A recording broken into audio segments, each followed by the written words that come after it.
Está começando Conjuntura pela TV Mar, canais 25 e 525 da NET. Hoje vamos conversar com Vilmar Pinto, que é diretor do Conselho Federal de Corretores de Imóveis. Vamos conversar também com o empresário Daniel Lima Costa, que vai nos falar sobre energia solar. E também com Márcio dos Anjos, que é presidente do Sindicato dos Bancários de Alagoas. Até já.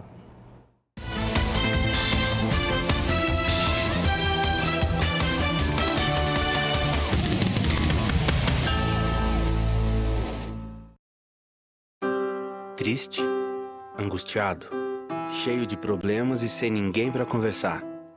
Então Disque 188. 188 é o novo número de atendimento telefônico do CVV, Centro de Valorização da Vida.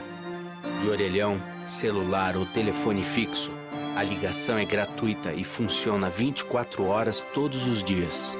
Ligue 188 e receba apoio emocional.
Você já bebeu água hoje? Sem ela não há vida. A hidratação é essencial para o nosso corpo. A água tem várias funções, entre elas a de eliminar o que é prejudicial para a nossa saúde.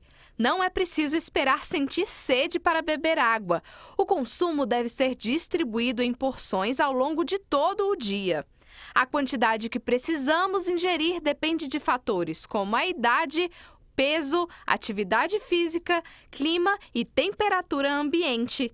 Quer dicas para lembrar de beber água? Use o celular como despertador para lembrá-lo de beber água. Leve com você uma garrafinha para ajudar a contar o total de água ingerida no dia. Se tem dificuldade em beber água pura, faça a saborização com rodelas de limão, abacaxi ou laranja.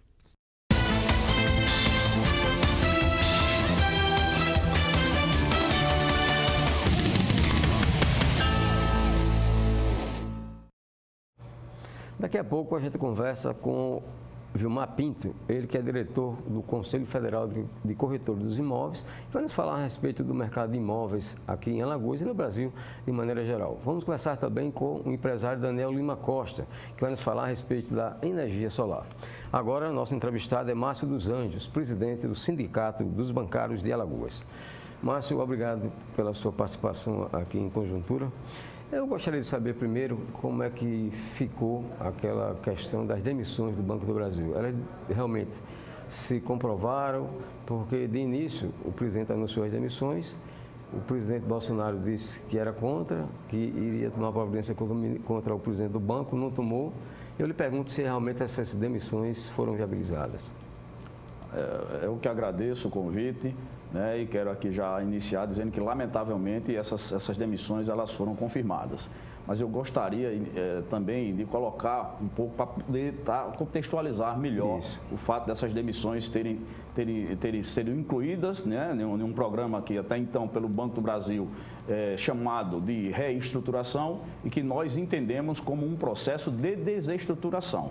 Porque, na verdade, o que consiste essa reestruturação, insisto, chamada por eles e entendendo por nós como desestruturação, nada mais é do que um desmonte do Banco do Brasil, do país como um todo. Então, o que se busca, na verdade, é uma diminuição da importância do papel do Banco do Brasil para que esse espaço seja ocupado pelo sistema financeiro privado nacional e internacional. É isso que está por trás. Essa reestruturação, de novo, apresentada por eles, consiste em fechamento de diversas agências país afora, consiste em transformação de agências em PAs, ou seja, ela diminui a sua importância e tamanho também. Ela consiste em fechamento dos PAs existentes no país afora. E aqui no estado de Alagoas nós teremos vários prejuízos. Uma das agências anunciadas, e eu coloco aqui informações que nós obtivemos através dos colegas dentro das agências, até porque nós procuramos o banco que deveria nos informar, né? E eles colocam como estratégico do ponto de vista de não expor o banco lá fora. Nós não entendemos desta forma. Então, o que foi nos informado pelos colegas foi de que nós temos uma agência aqui em Maceió, na nossa capital, né, que é localizada no Norcom Empresarial, a agência Gustavo Paiva, que será fechada. Nós temos a informação de que as agências de Pão de Açúcar, Pilar, Porto Calvo e Campo Alegre serão transformadas em PAs. PAs é posto de atendimento. Posto de atendimento avançado. E temos informação de que 9 PAs no estado de Alagoas serão extintos. O que é que a gente está dizendo com isso? Primeiro que o fechamento por si só de uma agência já é ruim. Então, nós estamos falando aí de deixar de assistir a população. Nós estamos falando aí de deixar onde esses funcionários dessa agência serão fechadas, para onde serão realocados. Nós estamos falando aí da própria diminuição do tamanho, numericamente falando, e também qualitativamente falando do banco. Nós teremos o fechamento dessas agências, essa transformação dessas agências que eu citei há pouco em PA e, portanto, tem uma diminuição de importância. PAs são postos que são vinculados a agências. Então, imediatamente aí você já perde no mínimo 2 funções, porque os PAs eles não têm gerente geral, eles não têm gerente de serviço. Então, essas são duas funções que já estão deixando essas agências e irão para onde? Se todas as demais agências já têm seus gerentes gerais, já têm seus gerentes de serviço. Né? E também uma diminuição por parte dos funcionários. Márcio, o banco está demitindo quantos funcionários, o Banco do Brasil? O Banco do Brasil, no seu PA, ou no seu PDV, que ele consiste no PDE e no PAQ, está demitindo 5.533 funcionários que eles informaram. Né? E tem, infelizmente, tem até um número maior de pessoas que estão querendo, lamentavelmente, digo aqui com muita tristeza, aderir e que o banco não fez essa validação. E, Flávio, só me permita, rapidinho, colocar também aqui já aproveitando a oportunidade da grande audiência do seu programa, de falar diretamente para o prefeito, né, para cada prefeito dos nossos municípios, do nosso estado, para todos os 102 municípios, né, mesmo que não exista uma agência bancária do Banco do Brasil no seu município, mas que se engaje nessa luta, porque nós estamos falando de fim de PAs nos municípios que mais necessitam de atendimento. Então, esse prejuízo ele vai ser da população, que vai precisar se deslocar da sua cidade para uma outra cidade. Aí ele já está correndo risco de morte, ele já está correndo risco de ser roubado. Obviamente que ele chegando naquela cidade onde vai receber os seus proventos, os seus benefícios ou qualquer outro tipo de crédito, ele vai diretamente fazer a compra de roupa, de seus mantimentos, toda essa situação. Eu estou dizendo que isso vai enfraquecer a economia daquele município afetado pelo fechamento do PA, portanto, morrerá por inanição financeira. Então, prefeitos, abram o olho, estejam conosco nessa luta. Nós precisamos de vocês que compreendam essa importância do Banco do Brasil, que é gigantesca, um banco que tem mais de 200 anos, é um banco que promove todo o desenvolvimento, é um banco que financia a agricultura, dentre tantas outras coisas. Então, é importante que do engajamento da luta de você prefeito e você prefeita nesse momento de desastre que é o desmonte do Banco do Brasil. Márcio, vez por outra se fala na privatização dos bancos oficiais aqui no Brasil. Você acha que agora realmente chegou a vez? Infelizmente, nós tivemos um ensaio disso lá nos anos 90, né, no governo Fernando Henrique Cardoso, onde foi apregoado, né, a privatização do Banco do Brasil, da Caixa e da Petrobras. Né? Neste momento, nunca foi tão agressivo como nesse momento. O ambiente está tão propício para eles que o próprio ministro da Economia, né, ele mesmo numa reunião ministerial, se é que nós podemos chamar aquilo de reunião ministerial, disse lá, está na hora de privatizar a do BB. Palavras do ministro, que em várias outras oportunidades também, né, já tinha insinuado do próprio Banco do Brasil ser comprado, se associar a um outro banco, um banco norte-americano, inclusive. Então, o outro também, o nomeado por ele, parece até que seja um papel a ser cumprido, né? O próprio ex-presidente do Banco do Brasil, Rubens Novaes, né, que também, por diversas oportunidades, se dirigiu à imprensa, né, dizendo-se que se sentia impedido de andar mais para frente, porque no Banco do Brasil era como se uma bola de ferro estivesse prendendo. Né? Também disse que o Banco do Brasil daria mais lucro se privatizado fosse. E nós temos clareza que isso não é a verdade. Sabe por que não é a verdade? Porque o Banco do Brasil rivaliza no lucro, mesmo com um tamanho maior do que os demais bancos privados, de igual para igual. Então, o Banco do Brasil é uma empresa extremamente lucrativa, bilionária, né? E que presta um serviço social que os demais não prestam. E na saída, e aí precisa ser investigado isso, gente, o Banco do Brasil tinha uma carteira de 4 bilhões e que foi vendida por 391 milhões. Precisa de saber, a sociedade precisa saber que isso aconteceu no apagar das luzes da gestão do Rubens. E quem adquiriu essa carteira? Quem é que está por trás da aquisição dessa carteira? Isso precisa ser questionado. Foi um grande prejuízo causado, e aí eu entendo que intencionalmente, porque não é possível de 4 bi sair para 390 milhões. Então, é uma situação que a gente precisa ter com muita clareza, que o objetivo, neste momento, mais do que nunca, é desmontar toda a questão pública desse país. E o Banco do Brasil é a bola da vez. Assim, junto com os Correios, com a Eletrobras, com a Petrobras. E, neste momento, o ataque é violento, né? E não estamos aqui em absolutamente nenhum momento pensando no Brasil, no povo brasileiro. Estão pensando simplesmente no lucro pelo lucro, no viés de abrir espaço para um outro sistema que não seja o sistema público e tenha um papel social a ser cumprido. Ô, Márcio, o presidente Jair Bolsonaro conseguiu emplacar nas presidências da Câmara dos Deputados e do Senado Federal 2 aliados, 2 pessoas da confiança dele. E exatamente agora, nesses últimos dias, depois que eles assumiram os cargos, que começou a se falar nas reformas administrativa e econômica. Você acha que agora passa?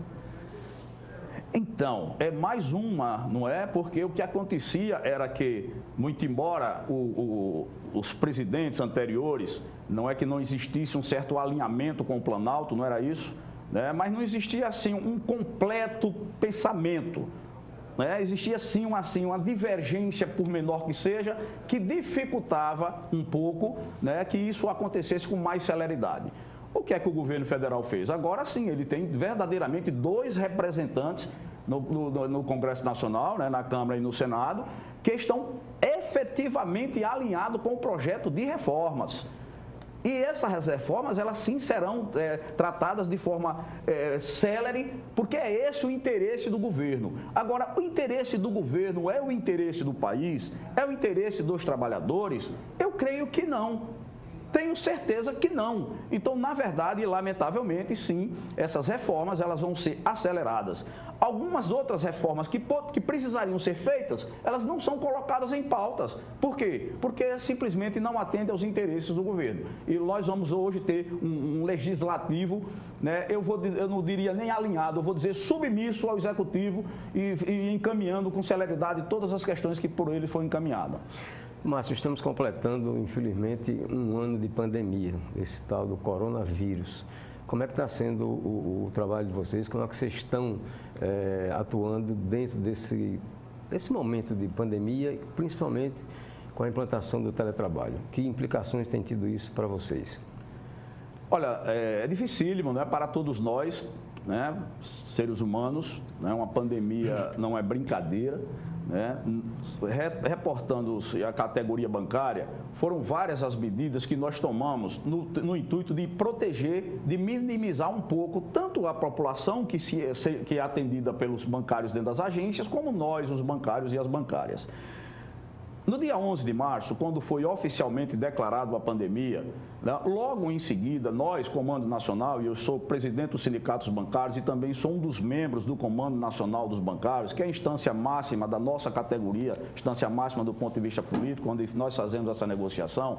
Então, nós imediatamente, em seguida, no dia 12, nós já enviamos um ofício à FENABAN, Federação Nacional dos Bancos, com o intuito de que viéssemos a sentar, esquecêssemos todas as negociações do ponto de vista de trabalho, das relações de trabalho, para que pensássemos única e exclusivamente na questão da pandemia.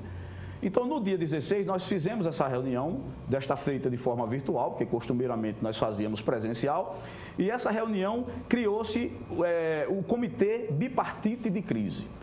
Qual era o objetivo da criação desse Comitê Bipartite de Crise? Que todas as demandas advindas do bancário pelo movimento sindical nós colocaríamos. E todas as demandas advindas dos bancários e das bancárias pelo banco também seria colocado por eles. E de forma transparente nós procurássemos resolver a situação de forma conjunta e com rapidez da solução mais rápida.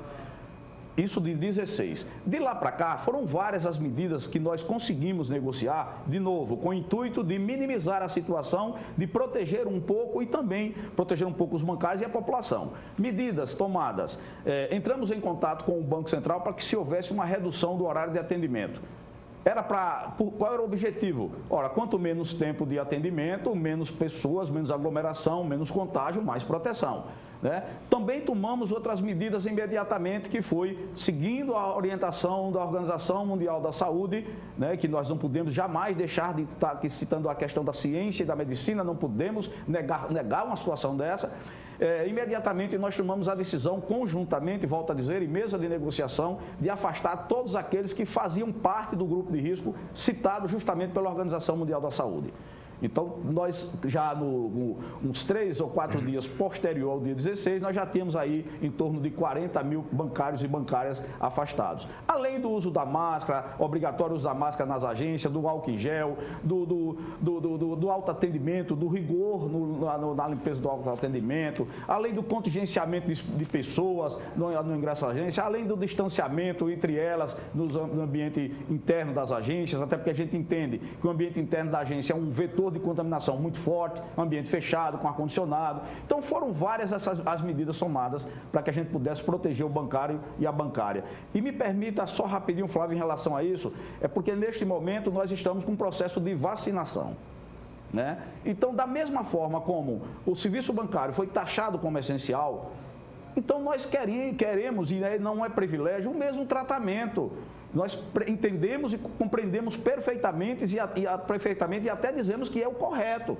A área de saúde ela tem que ser priorizada. É quem cuida de todos nós, é quem se expõe mais. Mas o bancário e a bancária está todo dia atendendo pessoas de diferentes locais.